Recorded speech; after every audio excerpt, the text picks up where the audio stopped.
wiped the grease from his hands and stared at the tangle of wires before him. The environmental control system on Harmony 7 was acting up again. It always did when something important was happening. Today was the most important day in human history, and of course, the station decided to throw a fit. "Just hold together for a few more hours," he muttered to the machinery. Outside his cramped maintenance corridor, the entire station buzzed with nervous energy.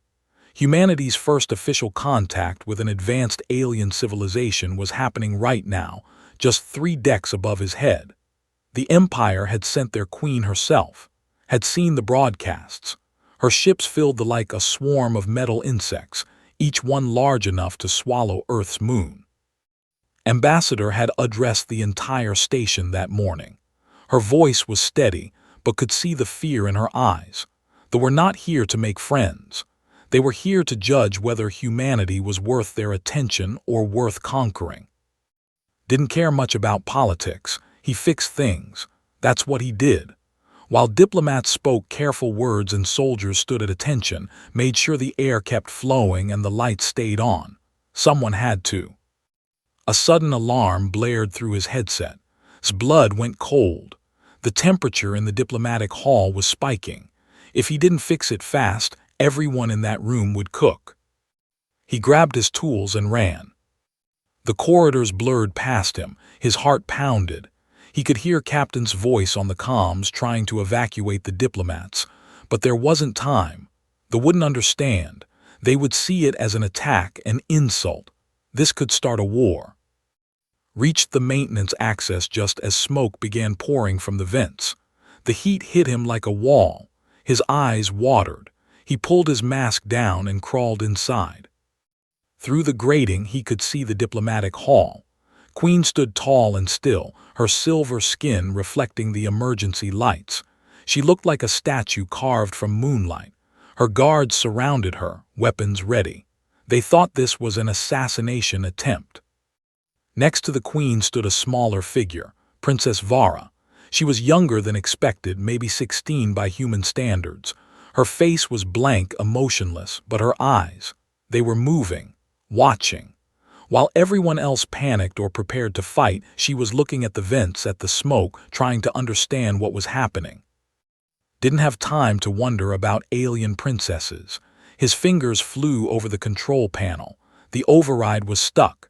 The heat exchanger had locked in full blast mode.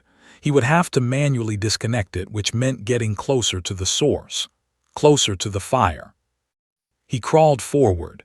The metal floor burned through his gloves. His lungs screamed for clean air, almost there, just a little further. Below him, he heard Ambassador trying to explain. "Please, Your Majesty, this is a malfunction, not an attack. We are working to fix it. Your primitive station cannot even maintain basic environmental controls." Queen's voice was cold and sharp. "Why should we waste our time with a species so incompetent?" Gritted his teeth and reached the heat exchanger. His hands were shaking. The disconnect switch was right there, but it was hot, really hot. He would get burned, badly. He thought of everyone in that room, who had worked so hard for this meeting, and his security team. All the hope humanity had placed in this moment. He thought of his little sister back on Earth, waiting to hear if peace was possible. Grabbed the switch and pulled. Pain exploded through his hands. The smell of burning flesh filled his mask, but the switch gave way. The heat exchanger died. The temperature began to drop. He let go and fell backward, gasping. His hands were ruined, black and red and screaming with agony, but the alarm stopped. The smoke began to clear. Through the grating, he saw Princess Vara looking up, looking directly at him. For just a moment, something flickered in her eyes. Not emotion exactly, more like curiosity. Then she looked away and passed out. He woke up in the medical bay. His hands were wrapped in regeneration bandages. A young technician named was sitting next to him. "You saved the whole meeting," said. "They're calling you a hero." Shook his head. "Just doing my job." "Your oxygen tank was empty. How did you make it back?" looked at his wrapped hands. He didn't remember much after pulling the switch. There had been smoke and pain. He remembered S's voice calling for help, remembered the young man trapped in the corridor, remembered handing him the emergency oxygen tank. "Needed it more than me," said simply. The technician stared at him like he was crazy. Maybe he was, but that's what humans did, right? They helped each other, even when it hurt. The negotiations continued for 3 more days, stayed in medical, watching the news feeds. Queen was not impressed with humanity.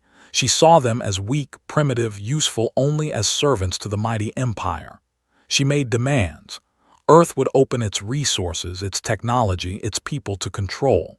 In exchange, humanity would be allowed to exist. Ambassador refused, politely but firmly, no. The fleet did not leave peacefully.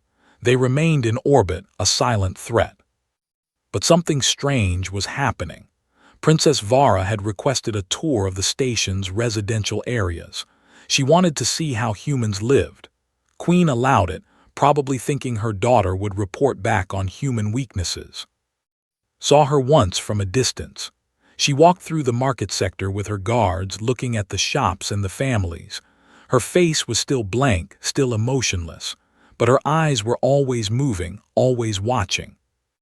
She stopped at a small repair shop where an old man was teaching his grandson how to fix a broken toy robot. She watched them for a long time. The boy laughed when the robot's eyes lit up again. The old man smiled. Princess Vara tilted her head, like a bird trying to understand a strange song. Then she moved on and went back to work. He didn't know that everything had already changed, that the princess of the most powerful empire in the galaxy had seen something in that maintenance corridor, had seen a human burn his hands to save strangers, had seen crying with gratitude over an oxygen tank, had seen an old man waste his time fixing a toy just to make a child smile. She had seen things that had forgotten existed. And deep inside her genetically perfect, emotionless mind, something very old was beginning to wake up. Had the strangest job on Harmony 7. While others managed diplomatic protocols or military readiness, she was a cultural liaison. Her job was to explain human culture to aliens who thought culture was a waste of time. They didn't understand stories or music or art. They saw these things as inefficient. When tried to explain poetry to one of their diplomats, he had looked at her like she was broken. So when Princess Vara showed up at her office without guards or warning, nearly fell out of her chair. "Can I help you, Your Highness?" managed to say. Vara stood in the doorway, perfectly still. Her silver skin caught the light like polished metal. Her dark eyes were unreadable. "I have questions," Vara said. Her voice was flat, emotionless. "The human who repaired the environmental system, why did he damage himself?" Blinked, "He saved everyone in the diplomatic hall." "Yes, but he damaged his hands. This reduced his ability to work. It was inefficient." "He didn't have a choice. People would have died." "People die," Vara said simply. "It is inevitable. Why accelerate his own damage for strangers?" Realized this wasn't cruelty. Vara genuinely didn't understand. They had removed empathy from their species so long ago that concepts like sacrifice were alien to them. "Because that's what we do," said carefully. "We protect each other, even if it hurts us." "Why?" "Because every life matters. Because we're all connected." Vara tilted her head. "This is inefficient." "Maybe," smiled, "but it's what makes us human." The princess stayed for an hour, asking questions. Why did humans waste time on entertainment? Why did they form emotional bonds with individuals who provided no strategic advantage? Why did they cry? Answered as best she could. She showed Vara videos of concerts and sports games. She explained friendship and love and grief. Vara listened to everything with that same blank expression. When the princess finally left, wasn't sure if she had accomplished anything. But the next day, Vara came back. This time she asked about families. In culture, Offspring were raised in group facilities. Parents were genetic donors, nothing more. The concept of a mother teaching her child, a father protecting his family, was foreign to Vara. "You waste years raising young who cannot contribute," Vara said. "We don't see it as waste," replied. "We see it as love." Love, Vara repeated the word like it was a puzzle. "This causes humans to act against logic." "All the time," laughed. "Love makes us do crazy things." Over the next week, Vara became a regular visitor. She always came alone, having somehow convinced her guards that cultural research was important. Started to look forward to these visits. Despite her emotionless exterior, there was something compelling about the princess. She listened so carefully, absorbed every word. One day took Vara to the station's observation deck during a shift change. Hundreds of humans flooded the corridors, talking and laughing. Children ran between their parents' legs. Old friends embraced. A young couple held hands. Watch said, "Just watch them." They stood there for 30 minutes. Vara's eyes tracked every interaction. When a small child dropped his toy and started crying, his mother immediately knelt down to comfort him. She didn't scold him. She just held him until he stopped crying, then helped him pick up the toy. The child's distress was minor, Vara observed. The mother's response was disproportionate. "She loves him," said. "When someone you love hurts, you hurt too. You want to make it better." "This seems painful." "It is, but it's also beautiful." Something changed in Vara's expression, just for a second. A tiny crack in the emotionless mask, then it was gone. That same afternoon, Saw working on a power relay near the residential sector. His hands were healed now, pink new skin replacing the burns.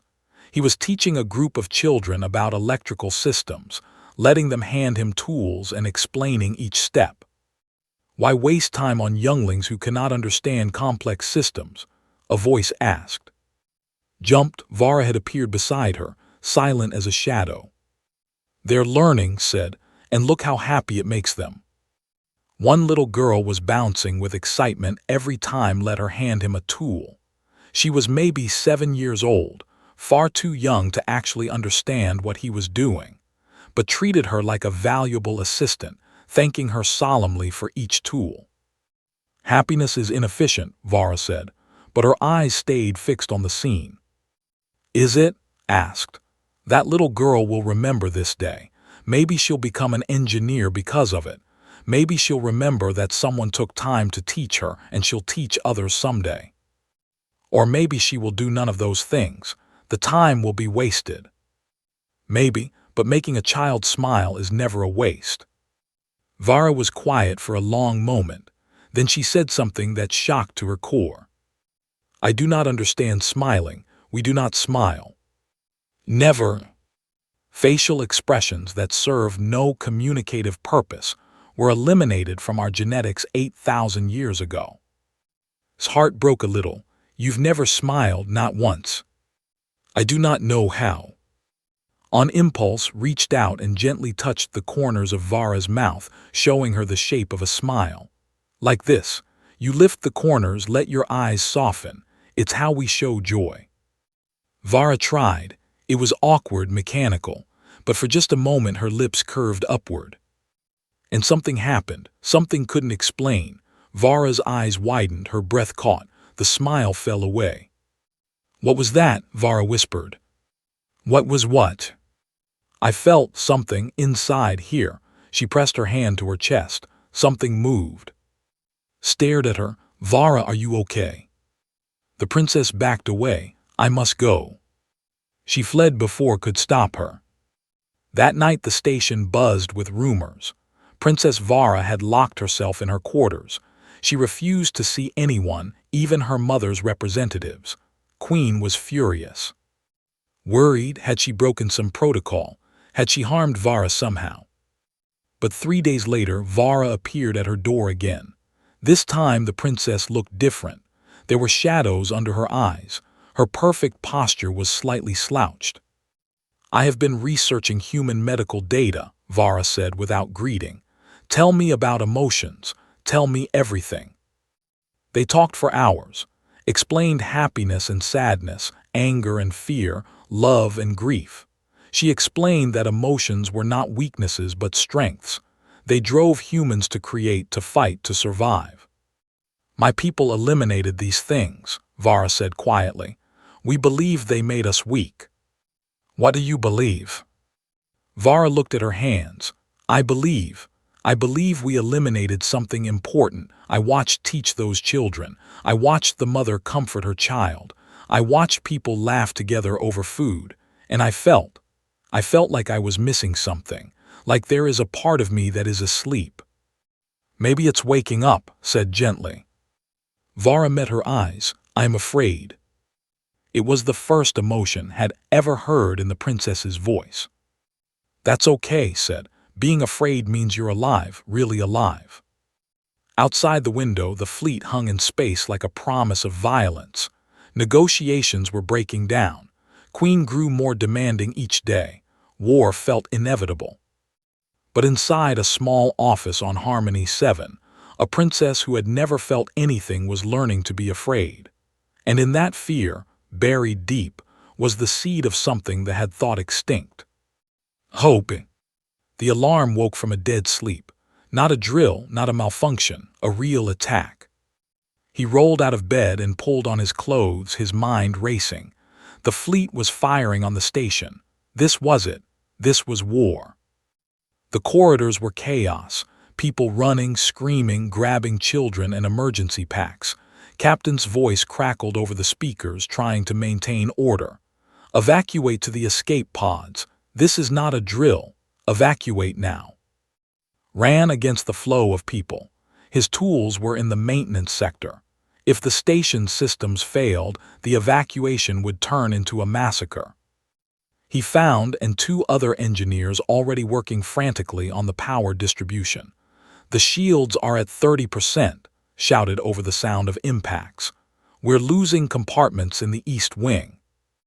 "Get everyone out of there," ordered. "I'll reroute power to the escape bays." Another impact rocked the station. The lights flickered. Somewhere below them, metal screamed as hull plates tore away. His hands flew over the controls. He could hear people in the corridors, families trying to stay together. An elderly woman had fallen. A man stopped to help her, even though it meant falling behind. A mother carried two children, one on each hip, singing to keep them calm. This was humanity. This was what they wanted to destroy. His voice was panicked. "The residential sector is trapped. Debris from the attack blocked the main corridor. There's 50 people stuck in there, including kids." His blood went cold. How long until the next strike hits that sector? Minutes, maybe less. He ran. The emergency access tunnels were narrow and dark, squeezed through gaps in the wreckage, following the sound of voices. He found them huddled in a common room, parents holding children, trying to stay quiet and brave. "We're going to get you out," promised. "Follow me." But as he led them through the tunnels, he heard it, the whine of weapons charging. The next strike was coming, and it was aimed right at them. They weren't going to make it. They were going to die here. Then something impossible happened. The weapons stopped charging. The ships, they were powering down, could see it on his portable scanner. The fleet was backing off. "What's happening?" someone whispered. Didn't know, he just knew they had a chance. "Move, go, go, go." They ran through the tunnels and burst into the evacuation bay just as Captain was preparing to seal it. The families poured into the escape pods, crying with relief. Collapsed against a wall, gasping for breath. Through the bay windows he could see the fleet. They were repositioning, pulling back. And one small ship was breaking formation. It was heading for the station. Ambassador's face appeared on every screen in the evacuation bay. She looked shocked. "Everyone, please remain calm. Princess Vara has. She has requested emergency docking. She is alone in a shuttle. She says she's seeking asylum." The bay erupted in confused voices. "Asylum, the princess." "Let her dock," Captain's voice cut through the noise. But keep weapons ready. This could be a trick. Watch through the window as the small shuttle approached. It was sleek and silver, moving gracefully despite the damage around it. It docked with a gentle thump. The airlock opened. Princess Vara stepped through and's breath caught. She looked different. Her perfect posture was gone. Her emotionless mask had shattered. She looked terrified. And she was looking right at him. Before anyone could stop her, before her guards could reach the station, before Queen could order her ships to fire again, Vara ran. She ran across the evacuation bay, pushing past confused humans, stumbling in Earth's gravity. She ran straight to. The whole galaxy seemed to hold its breath. Vara stopped in front of him, panting. Up close, he could see tears on her face. Tears didn't cry, they couldn't cry. I stopped them, she gasped. I used my royal codes, I redirected the targeting systems. I saved you. Stared at her. You, what? I could not let you die, I could not let them die. She gestured to the families around them. My mother wanted to kill you all, to show Earth that resistance is futile, but I remembered the child with the toy. I remembered you burning your hands. I remembered teaching me to smile. I could not let you die. You committed treason, Captain said, approaching carefully. Against your own mother, your own empire. Why? Vara turned to face him, tears still streaming down her face. Because I was taught that power means dominance. That strength means never yielding. That emotion is weakness. She looked around at all the humans watching her. But these humans showed me something different. They showed me that true power is protecting those who cannot protect themselves. That true strength is caring when it would be easier not to. That emotion is not weakness. It is what makes life worth living.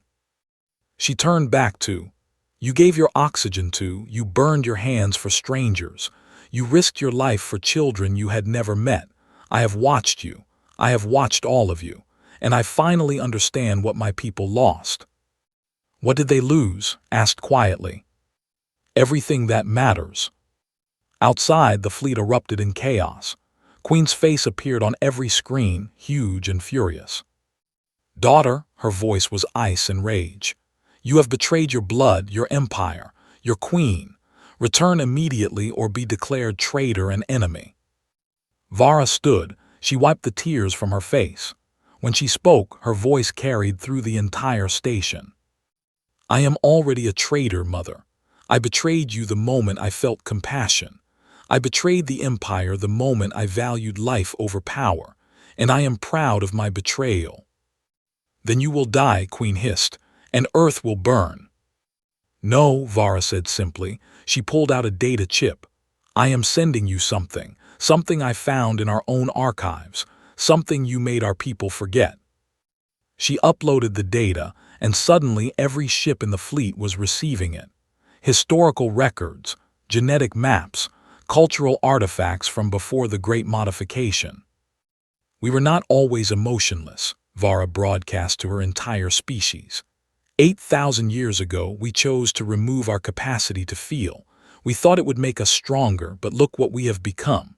We have conquered 1,000 worlds and we are empty. We have unlimited power and we are hollow. We have forgotten how to laugh, how to cry, how to love. We have forgotten what it means to be alive. Dr. Sora's face appeared on the screens, the stations. Your Highness, I've been studying your biology. The genetic changes your ancestors made are not permanent. They're suppressed, not removed. You are proof of that. Exposure to human emotional environment triggered dormant genes in your DNA. You are becoming what they were always meant to be. Across the fleet, something unprecedented happened. Soldiers began removing their helmets. Some were crying. Others were simply standing still, experiencing feelings for the first time in their lives. The Great Awakening had begun. But Queen was not moved. This is mutation, contamination. All infected ships will be destroyed. She gave the order to fire on her own fleet. The Civil War started in seconds. Ships that wanted to stay emotionless versus ships that wanted to feel. The space around Harmony 7 became a battlefield. And in the middle of it all, Vara stood next to, and the human family she had saved. "I am sorry," she said quietly. "I have brought war to your door." Looked at her, at this princess who had given up everything, who had chosen compassion over power, who had saved them all. "You didn't bring war," he said. "You brought hope, and that's worth fighting for." Ambassador stepped forward. "Princess Vara, Earth grants you asylum, and to any who wish to feel, who wish to live instead of just exist, you are welcome here." Outside the battle raged, but inside Harmony 7, something new was being born. A revolution, not of weapons or ships or power. A revolution of the heart. President arrived at Harmony 7 3 days after Vara's defection. The president of the United Earth government was a small woman with iron in her spine and fire in her eyes. She listened to Vara's story, watched the footage of the attack, and read the reports about the Civil War. Then she made her announcement to the galaxy. "Earth stands with Princess Vara and all who choose freedom over oppression. We offer sanctuary, medical assistance, and friendship. We will not be intimidated. We will not surrender. And we will defend the right of all beings to feel, to choose, to live." It was a declaration of war against the most powerful empire in the galaxy. Watched the broadcast from the repair bay where he was fixing damage from the attack. His sister had sent him a message. She was being assigned to Earth Defense Force Strategy Division. Her message was brief. "Don't worry, big brother, I have a plan." Had always been the smart one. While fixed things with his hands, she fixed problems with her mind. If anyone could find a way to win an impossible war, it was her. But wasn't thinking about strategy when Vara found him later that day. She looked exhausted. The emotions she was experiencing were overwhelming her. Had explained that brains weren't used to processing feelings. Every sensation was too much, too intense. "How do you live like this?" Vara asked him. She was sitting on a supply crate hugging her knees. "How do you function when everything hurts?" Sat down next to her. "You get used to it, and it's not all hurt. Sometimes it's joy, sometimes it's peace." "I have not felt peace, only fear and sadness and guilt." "Guilt? I started a war, are killing each other because of me, because I could not remain what I was." "Thought about this. Would you go back? If you could be emotionless again, would you?" Vara was quiet for a long time. "No," she finally whispered. "Even with all this pain, I would not go back, because I have also felt something else, something my people forgot." "What?" "Wonder. When I saw a child laugh, I felt wonder. When I tasted human food for the first time, I felt wonder. When I looked at Earth from space and saw all the colors and chaos of it, I felt wonder. My people have perfect efficiency, perfect order, but we have no wonder. And without wonder, what is the point of existence?" Before could answer, alarms blared through the station. Captain's voice cut through the noise. "All defense personnel to stations. We have incoming fleet. Queen's personal guard. This is not a drill." And Vara ran to the command center. The screens showed dozens of massive warships approaching.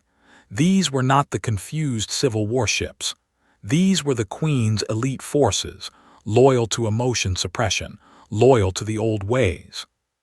They were coming to take Vara back and destroy Earth as an example. Ambassador turned to President. "Our fleet is still 3 days away. We can't win this fight." "Then we evacuate," President said. "Get everyone to Earth. We'll make our stand there." "Wait's voice came through the speakers. She was on a screen calling from Earth. "I have been analyzing culture and their communications. I have a plan. It's crazy, but it might work." "We're listening," President said. The eliminated emotions, but they kept their historical records. Vara found them. What if we broadcast those records across the entire galaxy, not just to but to everyone? Show the universe what they used to be. Show them what was lost. "How does that help us?" Captain asked. "Because," smile was sharp, "there are other species out there who did the same thing, who modified themselves to be more efficient, more logical, more perfect. If we can show them what happens when you give up emotion, when you give up art and wonder and love, maybe they'll see the Civil War as a warning or as inspiration. Vara stepped forward. My mother maintains power through the image of perfection.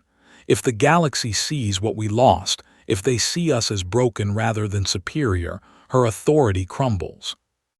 It's information warfare, said. We can't beat them with weapons, but maybe we can beat them with truth. An old voice crackled through the communications. This one agrees with the small human strategist. Everyone turned to the screen. An ancient face appeared, made of light and geometric patterns. It was an AI, but unlike any AI humanity had encountered. I am called the Architect, the voice said. I was created by the 12,000 years ago.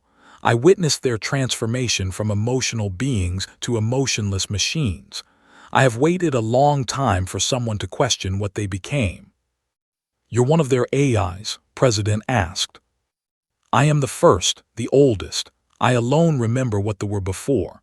I have kept the true records, the complete records, not the sanitized versions they allow themselves to see. I have art, music, poetry. I have recordings of parents holding their children, lovers embracing, friends laughing. I have everything they chose to forget. The architect's image shifted, showing images from ancient history. They looked different, softer. Their faces showed expressions, joy and sorrow and anger. They danced. They sang. They created beautiful things for no practical purpose. They were magnificent, the architect said sadly, and they traded it all for power, for efficiency, for empire. They told themselves it was evolution, but I watched them become less, not more. They stagnated. For 8,000 years, they have not created a single new piece of art, composed one original song, or written one poem. They conquer and they consume, but they do not grow. Vara was crying again, watching images of her ancestors being fully alive. Will you help us? President asked the architect. I will do more than help. I will broadcast the truth to every communication system in the galaxy. Every species will see what the lost. Every being will witness the cost of perfection. His face was grim. This won't stop the Queen's fleet from attacking. We still need to survive the next few hours. Leave that to me, Captain said. We'll give you the time you need. The fleet arrived like a storm.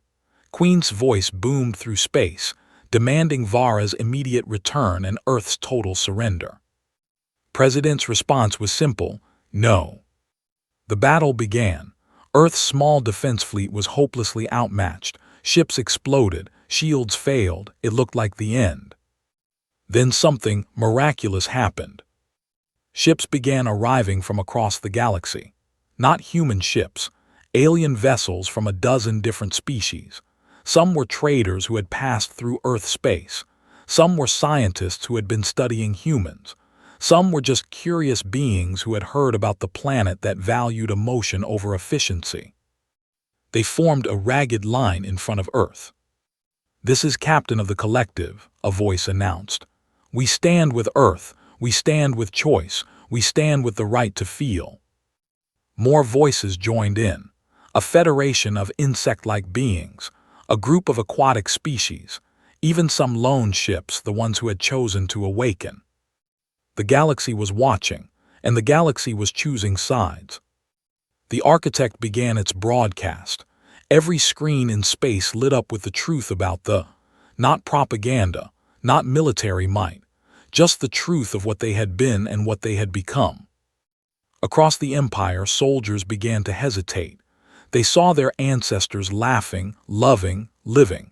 They saw what had been taken from them.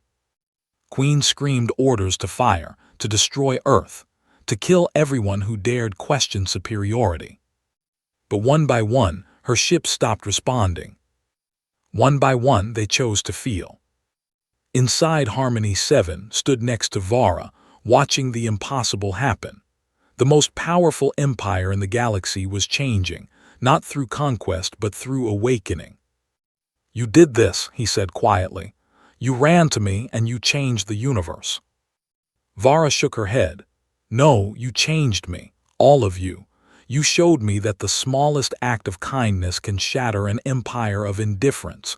You taught me that compassion is not weakness. It is the strongest force in the universe. Outside, Queen's flagship hung alone, abandoned by her own fleet. The war was over, and the real work of healing was about to begin. 5 years changed everything. Stood on the observation deck of the new Harmony 7, rebuilt and expanded to 3 times its original size. It was no longer just a diplomatic station. It was the heart of something the galaxy had never seen before. The Council of Free Worlds. Outside the windows, ships from 100 different species docked and departed. Humans worked alongside and dozens of others. The galaxy was still figuring out how to work together, but they were trying. That was what mattered. You are thinking deep thoughts again, a familiar voice said. Turned to see Vara approaching. She looked so different from the emotionless princess who had first arrived here. She smiled now. She laughed. She cried when things were sad and shouted when she was angry. She was fully, completely alive. She had chosen not to become the new queen. That honor had gone to a former warrior who understood both the old ways and the new. Vara had a different calling. Just remembering, said, 5 years ago I was fixing air conditioning and trying not to think about aliens. Now look at us. Now you are fixing air conditioning and training the next generation of engineers, Vara said with a smile. Some things never change. It was true. Had turned down medals, honors, and positions of power. He was still just an engineer, but now his classroom was filled with students from across the galaxy, all learning not just how to fix machines, but how to work together. Are you ready for today? Asked. Vara took a deep breath. I am terrified, but also excited. Is that normal? Very normal.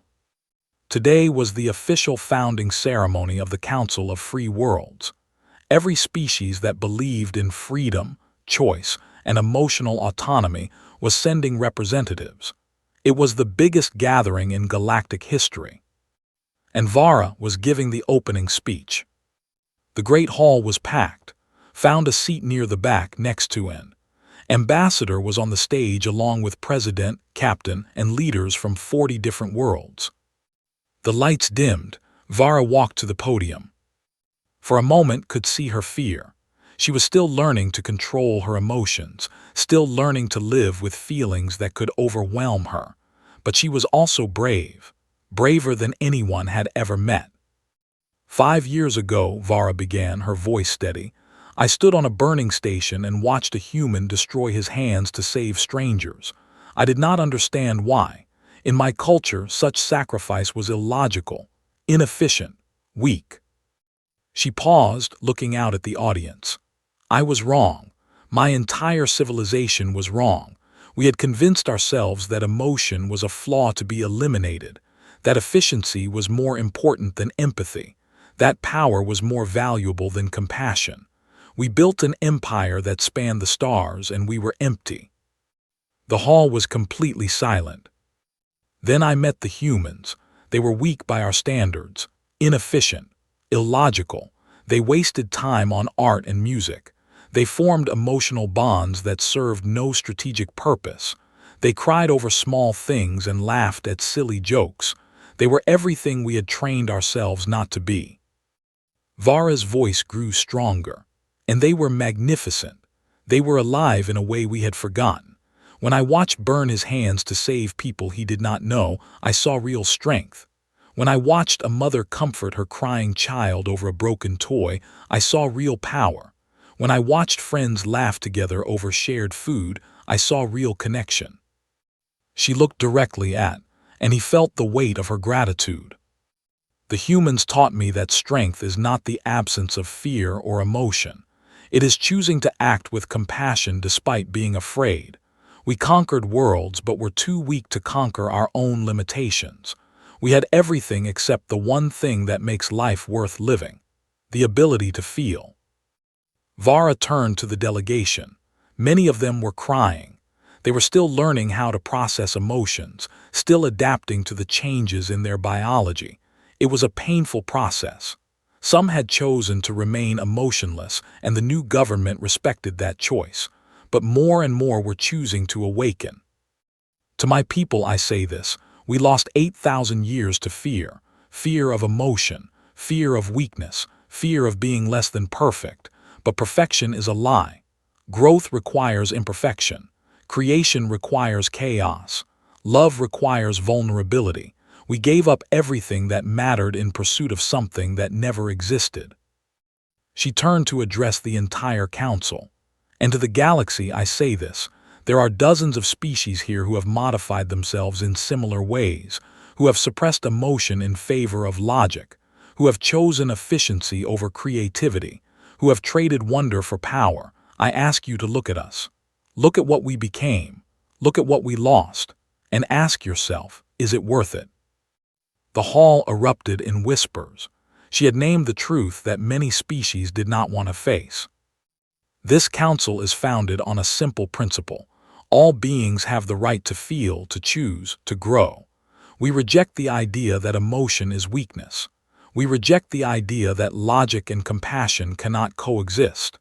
We reject the idea that there is only one path to advancement. Vara's voice rang out clear and strong. We are not perfect. We will make mistakes. We will argue and disagree and sometimes fail, but we will do it together. We will learn from each other, and we will never again sacrifice what makes us alive for the illusion of perfection. She paused, and when she spoke again, her voice was softer, more personal. I ran to because he showed me something I had never seen. A person who valued others more than himself. A person who would suffer to prevent someone else's pain. A person who knew that the smallest act of kindness can change the universe. She gestured to where sat. He is not a warrior or a diplomat or a leader. He is an engineer. He fixes things. But in fixing a broken environmental system, he fixed something in me. He reminded me of what it means to be alive. The entire hall turned to look at. He felt his face flush. This was exactly the kind of attention he hated. But Vara wasn't done. The humans have a saying, we are all connected. This is the foundation of the Council of Free Worlds. What affects one affects all. What hurts one hurts all. What uplifts one uplifts all. We reject domination. We reject conquest. We reject the idea that there must be winners and losers. We embrace cooperation, compassion, and the messy, beautiful chaos of beings who choose to feel. She raised her hand, and the lights in the hall shifted to show images from across the galaxy. Learning to paint. Humans teaching alien children. Different species working together on projects that benefited everyone. Music and art and laughter from 100 different worlds. This is our future. Not empires built on fear. Not perfection bought with emptiness, but connection built on choice, communities built on compassion, a galaxy where every being has the right to be fully, completely, messily alive. The hall exploded in applause. Some species cheered, others made sounds couldn't identify, but the emotion was universal. Hope. After the ceremony, there was a reception.